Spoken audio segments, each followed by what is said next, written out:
So we can find a V-shaped area which demarcates the anterior 2/3 of the tongue and the posterior 1/3. Can you see?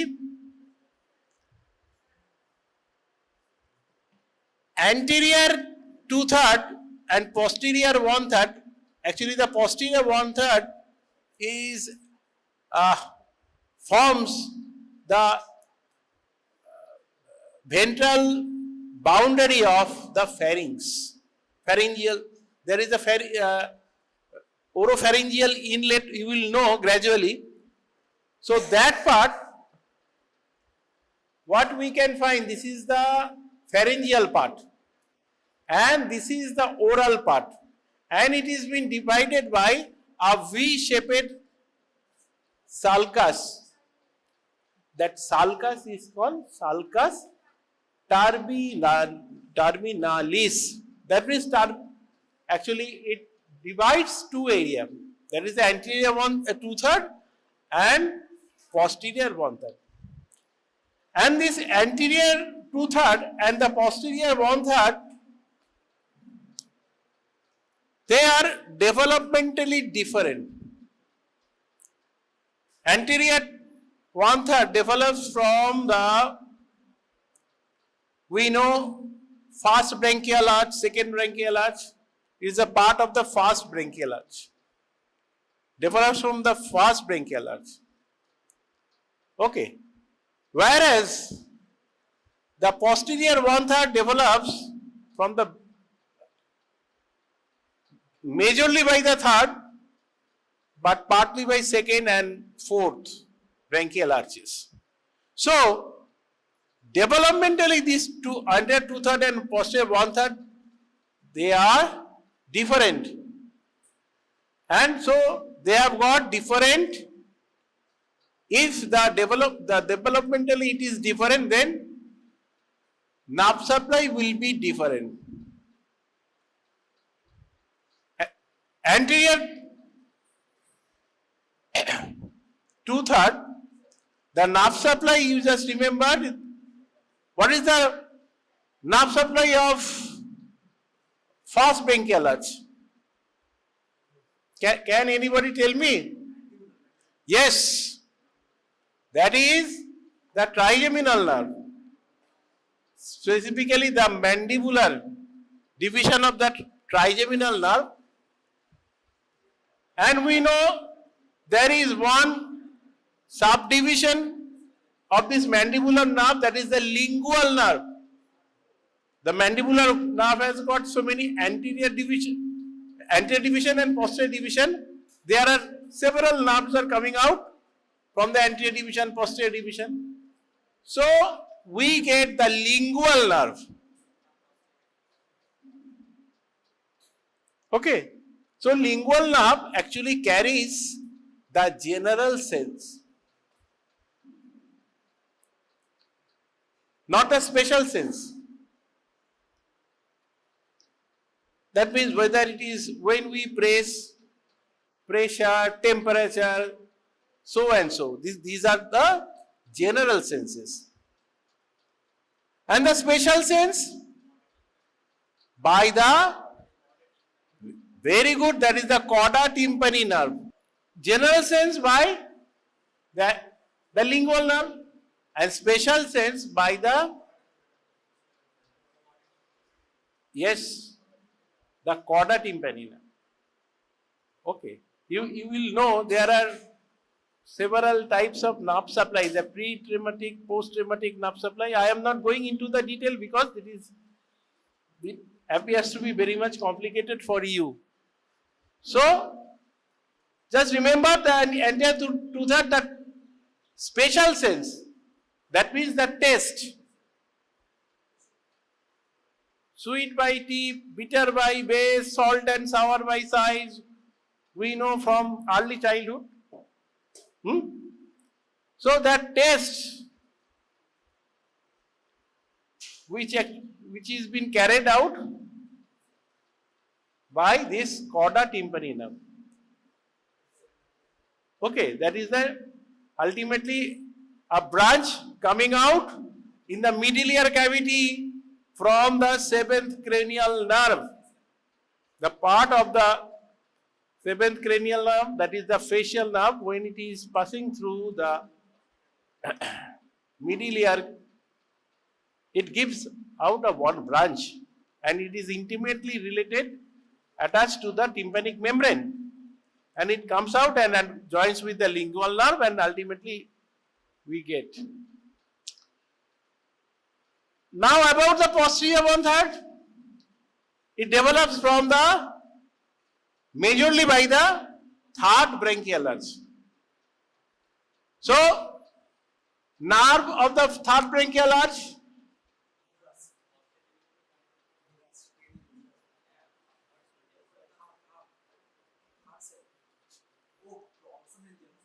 glossopharyngeal, very good. Glossopharyngeal or the ninth cranial nerves is for the third branchial arch. So the posterior one third is supplied by the glossopharyngeal nerve, both the general and special sense, that means taste means carried out by the glossopharyngeal nerve. Now we can find the previous picture. We can find one midline furrow and there are so many elevations. We can find these are the some elevations. These elevations are called the papillae. We can find at the sulcus, just in front of the sulcus terminally, we can find a rows of these papillae. And with the knowledge of our histology, we know they are at the papillae, around the papillae we get a furrow. So they are the circumvallate papillae. And all throughout we can get some thorny elevation. They are very much abundant. Most common one, that is the filiform papillae.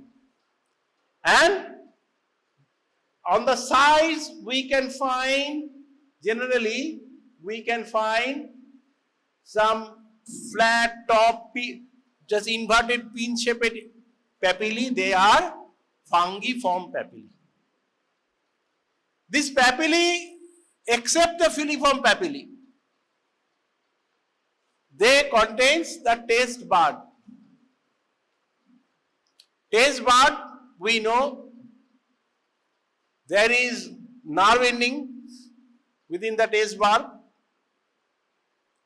okay, which carries the taste, and there is an opening that is which is called the gustatory pore. I think you must have learned in your histology that gustatory pore, and there are some specialized cells, supporting cells, and there are some neural cells. So that taste buds are only present in vallate and fungiform papillae, but they are absent in this. Another type of papillae we can find here, we can find around the margins at the junction between the anterior 2/3 and posterior 1/3. They are called the foliate papillae. So there are so many papillae we must know. Now, in the posterior 1/3, we can find there are so many elevations. These elevations are nothing but the small lymphoid follicles. We know there is a ring in the around the pharynx. They are called Walder's ring. So most anteriorly we can find these are the lingual tonsil. Laterally we can find the palatal tonsil, And above we can find adenoids. There are so many lymphoid follicles because we are constantly, ingesting food or inhaling. So during that time, any foreign body which may contain virus, bacteria and everything, so they forms the first line of defense. So they are the lingual tonsils. And there we can find one foramen which is called the foramen cecum, through which, actually just remember, thyroid develops from median thyroid swelling and lateral thyroid swelling. So through this area actually there is journey of the thyroid, median thyroid follicle. So we can expect during its journey there might be remnant of the thyroid gland. So that is very important point where we can get, this is the foramen cecum. Okay, ultimately it goes down and ultimately it settles over the just beside the tracheal rings. We know there are two lobes of thyroid and connected by isthmus which remains just in front of second, third and fourth tracheal rings. So from here we can find one fold, okay, which is, we can find a fold from the posterior bronchi to the epiglottis. And there are other two folds from the posterior bronchi to the epiglottis.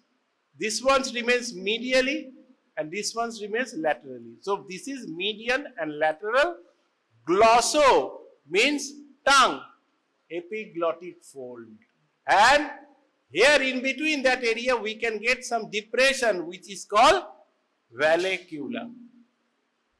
So this posterior one third of the tongue is supplied by glossopharyngeal nerve. I told you it develops majorly from the third arch, but there are some contribution from the second and the fourth. And what is the nerve supply of the fourth? There is vagus, pharyngeal branch, laryngeal branch, whatever we know, the superior laryngeal nerve which supplies, which divides into internal laryngeal and external laryngeal. So ultimately that area is supplied by the sensory area, that is by the internal laryngeal nerve. That is a part, that is the nerve branch from the vagus. So that is vallecula and that is the median and lateral glossoepiglottic fold.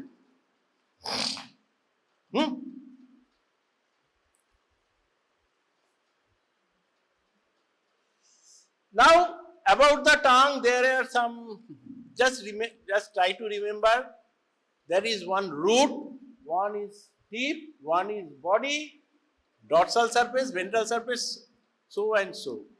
Now what is the root? Actually the root is not, this is the undersurface of the tongue, okay. This is the apex of the tip and here we can get one mucus fold which is called frenulum and around which we can get corrugated margins which is called plica fimbriata, and here we can get the opening of submandibular duct, okay, and here we can find the sublingual fold, okay, here we can find, and this is nothing but the duct of the gland, okay. So this is the undersurface or inferior surface. So the same thing which is we can find this is the plica fimbriata and just here we can under surface, we can if we see our under surface of the tongue, we can see one bluish area. That means the vein. So that is the deep lingual vein. Okay. And or we will know about the arterial and arterial supply and venous drainage later on. So this is what I was saying about the taste bud. We can find the neural cells and that there's supporting cells, and this is the gustatory pores which are present, and the histology is stratified squamous epithelium, keratinized or non-keratinized? Non-keratinized, because there is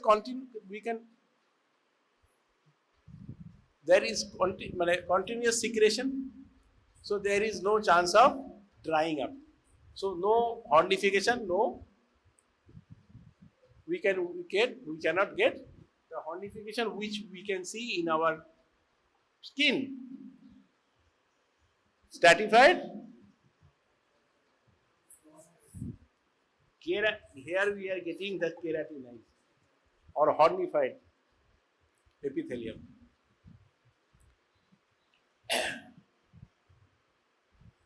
Now we can find, I told you that was, but I have not elaborated about the root.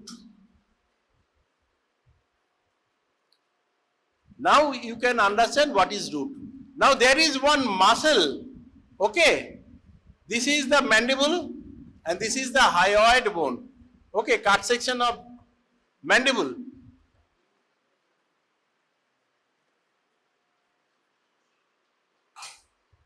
Okay, there is a sagittal section. So here we can find one muscle which is coming from the upper genial tubercle. That is the upper genial tubercle which we can feel behind the symphysis menti. So from there one shaped muscle takes origin and it goes to get inserted within the under surface of the tongue. That muscle is called genioglossus. And there is lower genial tubercle from where another muscle which is not visible here, that is geniohyoid. So they forms the root of the tongue, and this genioglossus muscle is called the safety muscle of the tongue. Otherwise the tongue would have been fallen behind and it will close the laryngeal inlet. So we will die because we cannot inhale. If the tongue falls back and if it closes the inlet of the larynx, we can see it here. We will see it, that inlet of the larynx. So that will be closed. So this is called safety muscle, and this forms the root of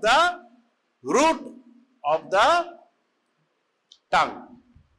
Because this structure, the structure which helps to attach the tongue to the underlying bone. And on either side, there is another muscle which is not visible here, that is the mylohyoid muscle, which forms a diaphragm over which tongue rests, which is called diaphragma oris, mylohyoid. Now another muscle which is, so in the midline we can get the genioglossus, just lateral to it another muscle we can find, this is the hyoid bone, this is the body, and this is the greater cornu. From here this muscle originates and ultimately inserted where? In the undersurface of the tongue. This is the hyoglossus. This is very important muscle because over which we can get so many structures. There are so many structures we can find over this muscle, like submandibular duct, and which is been hooked by one nerve, that is a lingual nerve, hypoglossal nerve. There are many components of the hypoglossal nerve, so we can get so many structure, and submandibular ganglia. So hyoglossus muscle is very important. Over on lateral part of it, we can get so many structures, and which also demarcates. We know there is one artery which is coming from here, which is called lingual artery. It goes deep to this hyoglossus muscle, and it again reappears in this region. So lingual artery is also been divided by this artery into part 1, part 2, part 3, like axillary artery. We know there was one muscle, that is a pectoralis minor muscle, which divides it into the first part, second part, and third part. Similarly, the lingual artery is when it is passing. So this part is the first part under the coverage of hyoglossus, second part, then we are getting the third part, and ultimately it enters into the tongue. So ultimately the capillary plexus is formed from the lingual vein. We have seen under surface of the tongue, and ultimately it goes. Okay, so we will learn. So hyoglossus muscle. And another two muscles we can find from here, from the styloid process, of the temporal bone, and it is inserted into the tongue. So that is called styloglossus. Styloglossus, which elevates the lung. And another muscle we can, suppose this is the palate, soft palate. From the soft palate, another muscle comes and ultimately get inserted. If we open our mouth, we can find one fold in front. That is palatoglossal fold.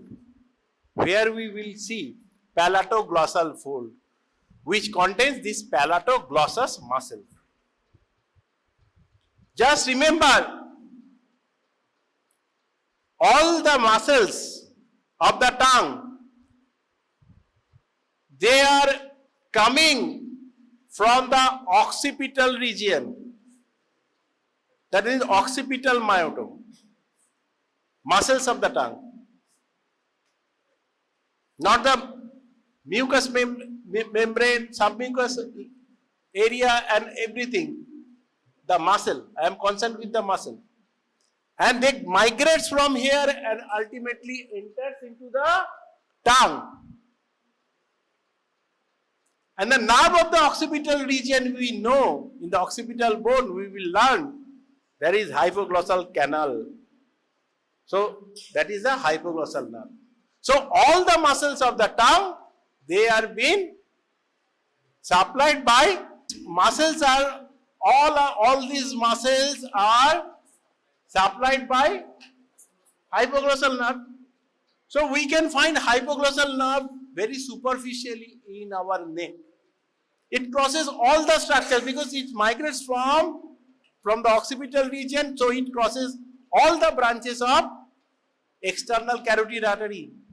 We can get the hypoglossal nerve.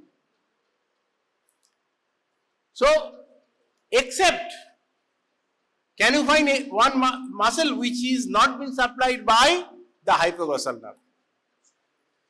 Can you anticipate which? All the nerves, myeloid actually, from the myeloid line of the, there is a myeloid line of the, in the mandible, from here to the hyoid bone, that is a myeloid. So it is, it is actually not a muscle of the tongue, but it helps to it helps to support the tongue, definitely. It forms a diaphragm. But here, you can find there are so many muscles which are being supplied by hypoglossal, except, yes, palatoglossus. Because that is the muscle of the palate, basically. And the muscle of the palate, you remember, all are supplied by the cranial accessory through pharyngeal plexus. Actually, nerve of the sixth arch is, we know, the vagus, that is the recurrent laryngeal, carrying the fibers of cranial accessory. Cranial accessory itself cannot move. Hand in hand, cannot move absolutely separately. It has to depend on other nerve. That is the pharyngeal branch, laryngeal branch of the vagus. Okay, that is the recurrent laryngeal. So that nerve, that is the coming, that is supplying the palate, is the cranial accessory through pharyngeal plexus. We will know the pharynx.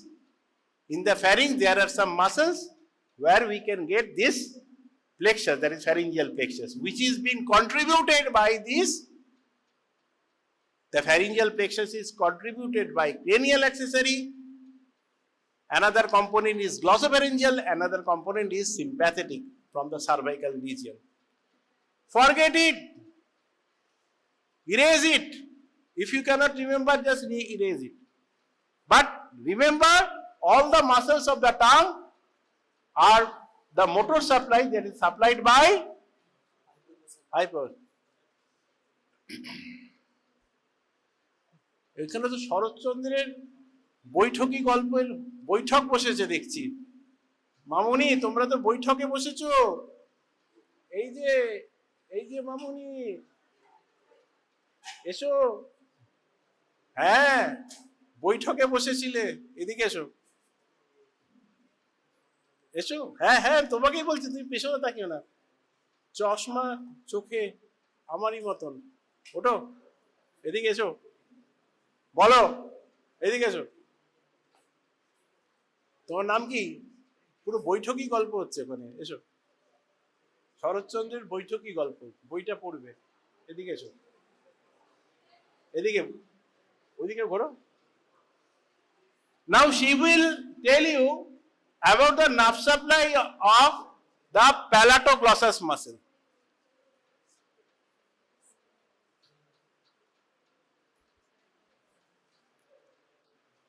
I know that you don't know, but you have to know.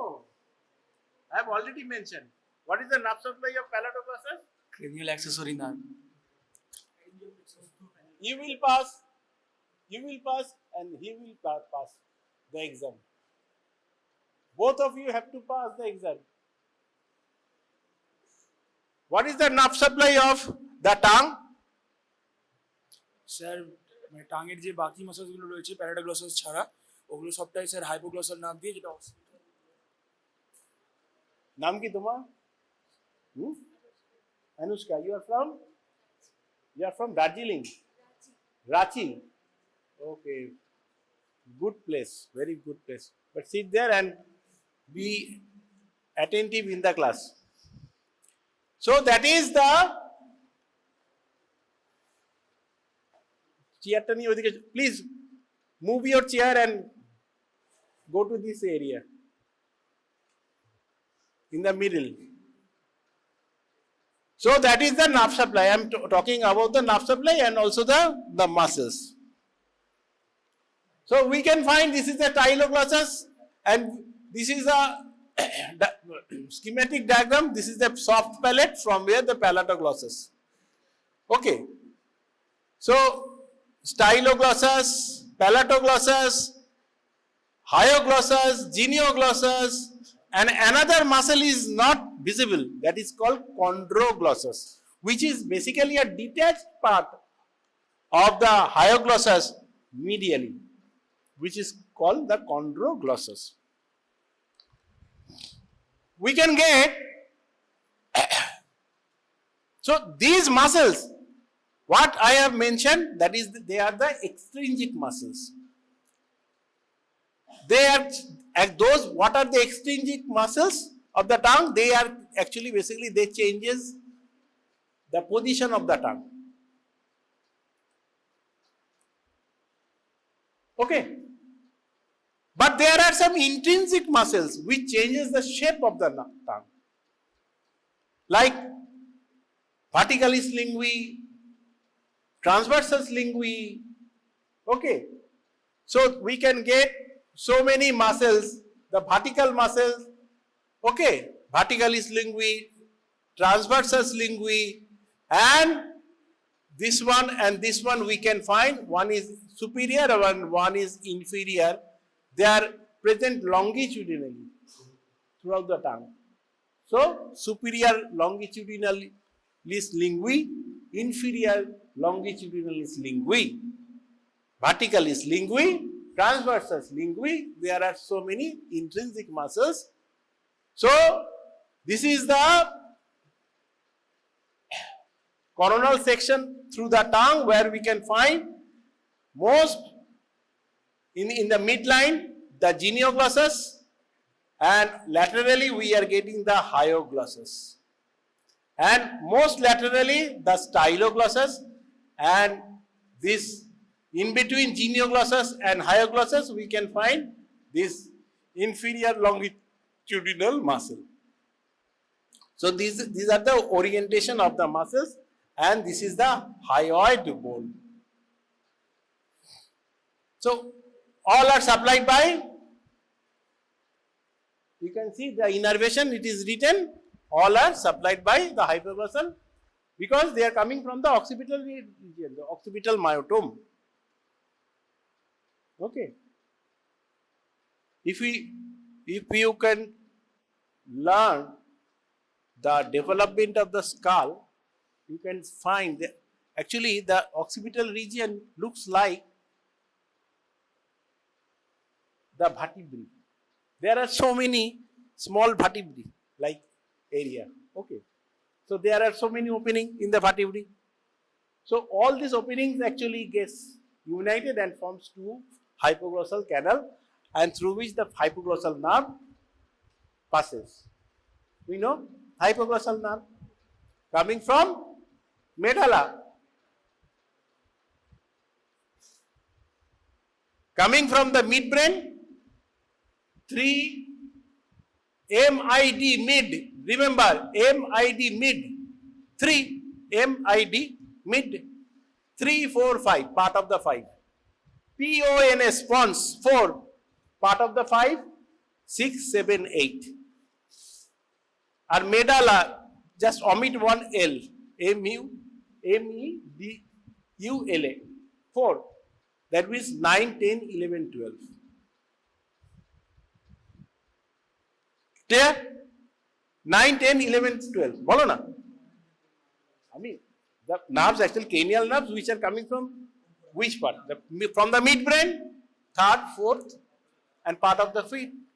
From the pons, part of the 5th, 6, 7, 8.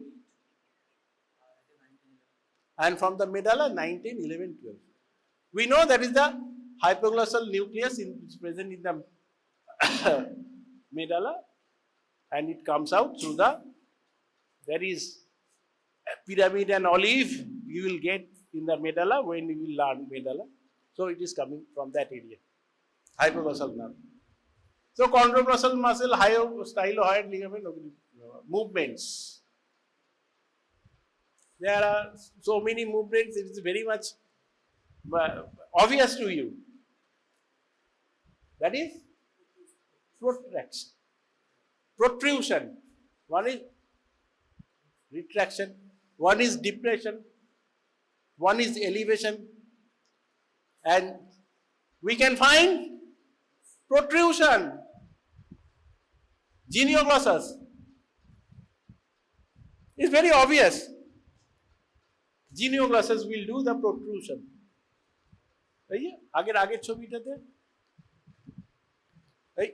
genioglossus If when genioglossus will contract, tongue will come forward. When palatoglossus will contract or styloglossus will contract, tongue will get elevated. When hyoglossus contracts, tongue will get depressed. So this is very obvious. Just if you can use your common sense, you can understand what is the different movements. And intrinsic muscles, the change of shape. Elevation, depression, protrusion, you can see, retraction. So many things are there. Okay.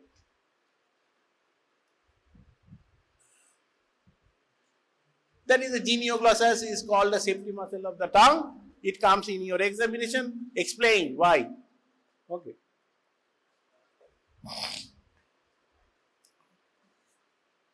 If hypoglossal nerve of one side is affected, other side will act.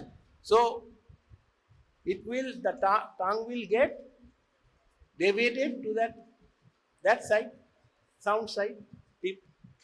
So this is very interesting case. Now lingual artery, okay, supplies, that is the dorsal lingual artery, that is the part 1. Before entry into the hyoglossus, part 1, dorsal lingual artery. Okay. Then we can find, rather this will explain. This lingual artery going deep to the hyoglossus. Okay. So dorsal lingual, there are dorsal branches also which may come from the facial artery, they will supply here. And there is another artery which is coming from the ascending pharyngeal artery. From ascending pharyngeal artery not only supplies the pharynx and also supplies the dorsal part of the tongue. So these are the contributions and they are called dorsal lingual arteries. Okay. And from the third part, deep lingual artery. It supplies the tip. Okay. ছবি আসলে সবকিছু পরিষ্কার করে, কথা কিছুতে lovely কথা দিই। So this is the lymphatic drainage. For lymphatic drainage, one class is needed. In short, I want to impress on your mind, that is from the tip, it will get from the tip, and there are, we know the lymphatics actually from the tip, it goes somewhere from the lateral part, okay, again which has got anterior 2/3, posterior 1/3, and from the central part, from the dorsal part. So lymphatic supplies are different. But remember,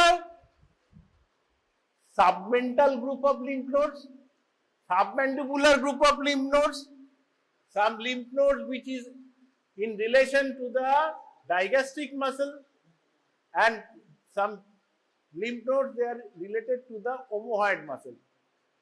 So submental, submandibular, jugulo-digastric, jugulo-omohyoid group of lymph nodes. If you can draw this, you can see this is digastric muscle, this is the omohyoid. So this is the jugulo-digastric, jugulo-omohyoid. Actually, they are the deep cervical lymph nodes. From the tip, we can see the submental group of lymph nodes and also into the submandibular group of lymph nodes. And ultimately, it can reach the jugulo-omohyoid group of lymph nodes.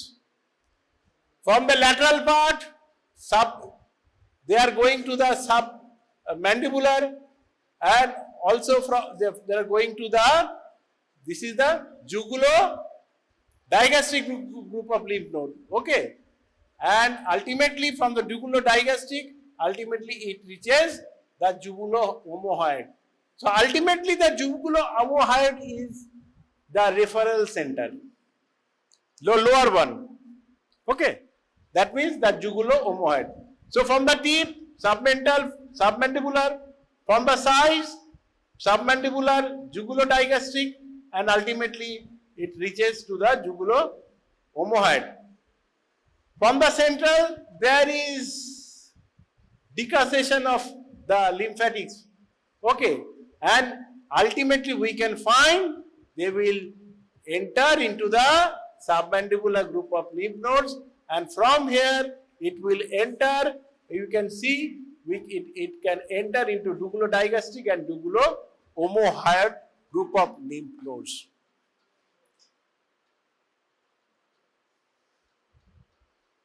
In short, now about the posterior one third, all are passing through. There is one muscle which is not seen here, that is the superior constrictor muscle, through which actually it pierces the pharyngeal wall and ultimately it drains into the jugulo-digastric and jugulo-omohyoid group of lymph nodes. So there is one muscle which is a pharyngeal constrictor muscle, superior pharyngeal constrictor, which passes. And from here some lymph nodes, actually from the posterior one third, one lymph node directly can go below the hyoid bone, behind the hyoid bone, and can ultimately reaches into the jugulo-omohyoid group of lymph nodes. So gradually you will also, you can also remember. Nerve supply আর বলবো না, হাইপোগ্লসাল, sensory এসব বলে দিয়েছি। So this is very nice diagram. Like this is the seventh nerve, anterior two-third, that is the taste. And taste sensation, the nucleus is in the pons and the medulla, there is a nucleus tractus solitarius. And here upper part is for seventh nerve, middle part is for ninth nerve, lower part is for 10th nerve. So there it is been carried out by these three nerves. From the anterior two-third, cauda tympani, that is the branch from the facial, going to the upper part of the nucleus, NTS, nucleus tractus solitarius, NTS. Middle part from the posterior one-third through glossopharyngeal. From the extreme part of the tongue, back part, and from the vallicula, it is being carried out by the internal laryngeal and also from the pyriform fossa in larynx, that is been internal laryngeal nerve. And from the palate, we know there are some taste buds in the palate, not only in the tongue, in the palate also there are some taste buds. Remember, in the vallicula there are some taste buds.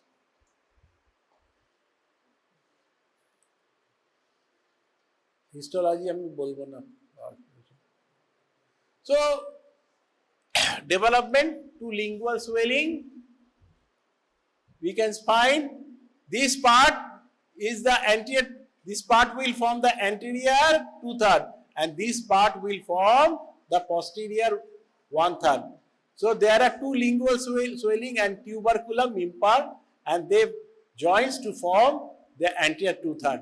Whereas the posterior one-third is by the hypobranchial eminence, which is been contributed by second part of the second, third, and fourth branchial arches, which forms the hypobranchial eminence.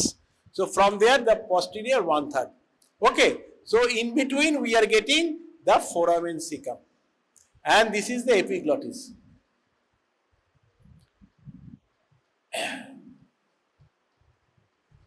Hemiglossia, half of the tongue is missing.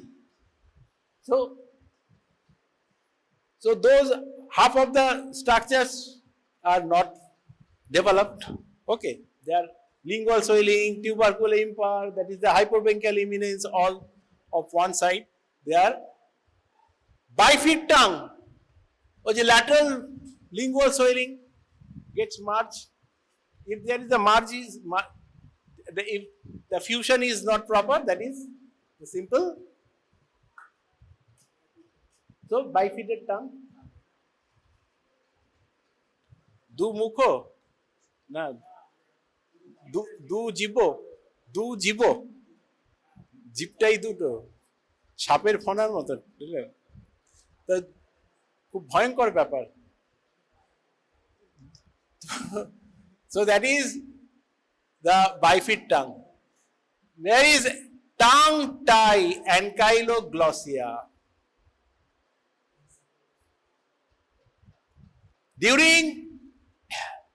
Actually it develops from the first arch. From the first arch, that is mandible is also developed. Tongue is also developed from that area. So initially there is no furrow between the tongue and the mandible. Gradually the gingivo-labial swelling, which is formed, and we can find there is the tongue gets separated from the mandible. Okay, so if the separation is incomplete, then we can get the alveolingual sulcus, incomplete alveol or gingivo-lingual sulcus. Okay, is improperly developed. So that is called tongue tie. বড় বড় নেতা মন্ত্রীদের যদি এরকম করে দাও যেত ভালো হতো, তাহলে মিথ্যা কথা আমরা শুনতাম না। তো that is microglossia, small tongue. Okay, lingual thyroid, very important. In the posterior 1/3 and the junction between the anterior 2/3 and posterior 1/3, we are getting this is one opening, that is the foramen cecum. Failure, this is occurs due to failure of migration of the thyroid gland. More precisely, the median thyroid rudiments or swellings, which actually develops here and ultimately it passes through that area, which is called thyroglossal duct, through which it migrates and ultimately settles in the neck. So, if there is failure, and these all been actually governed, all these movement, they are being governed by, there are some genetic markers within the gene. The gene will, that gene particularly the genetic marker will actually they will definitely decide whether that part of that thyroid will go down or not. Okay. Similarly, you have got one question. In the testis is developed in the perineum, the gubernaculum. There are so many threads of the gubernaculum. Okay. So it can pull up to the perineum also, and that is also been governed by the genetic markers. Whether it will go inside the abdominal cavity, it will perform the full journey, or it will, after the journey, it will go towards the perineum, or it will get settled in the scrotal sac. All are being detected by and determined by these genetic markers. Just remember. So that is the lingual thyroid.